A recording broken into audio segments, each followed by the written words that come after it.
Very interesting question. I reflect on my own journey when I sort of read something or hear something like that, whereas my position, I started investing in my mid-20s, and at the time Sydney was the market that I found opportunity in, as well as Melbourne, given we're obviously fast forwarding well over a decade from that point.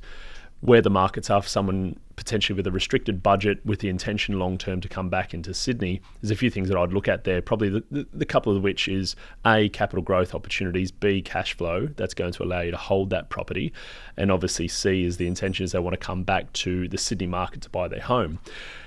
I would look at it to say the question for me is, yes, capital growth is obviously paramount, but then the other questions are, what's your ability to save? Because if we've got call it a 5, 6, 7 year time frame between when you want to get back into Sydney, if you're going to go put that deposit into a secondary market, whether it be Brisbane, whether it be Armidale, whether it be anywhere,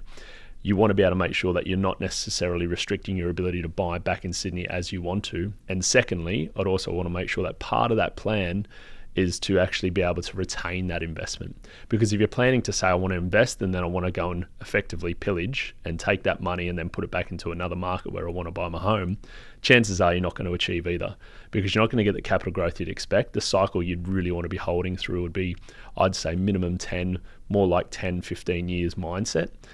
However, if you're not going to give it that time, you're probably going to get a restricted amount of growth. And always, our rule of thumb is probably expect about 9% of your total property value has to go up before you've made a penny in property. You've got stamp duty costs, entry costs, exit costs, any kind of capital gains tax. Until you've made between 8 and 9%, you've effectively made no money.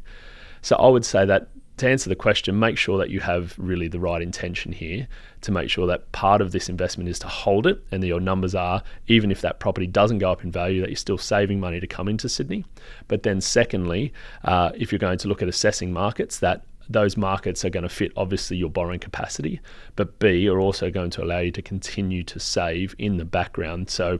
somewhat cash flow neutral, not necessarily being the only focus, but capital growth is also going to be an overall disclaimer to say that's the overall achievement that needs to be hammered in.